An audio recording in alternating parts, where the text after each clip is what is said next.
সাবআন শিদাদা। Scene বা জবর sub, এটা কলকলা হয়েছে, বাইর উপরে জজম হয়েছে।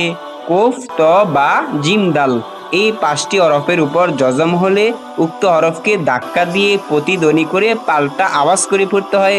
সিন বা জবর সাব।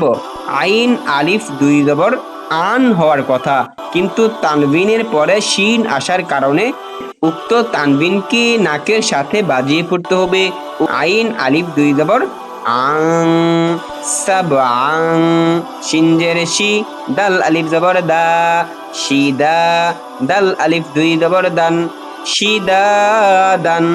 সাবআং শিদাদান।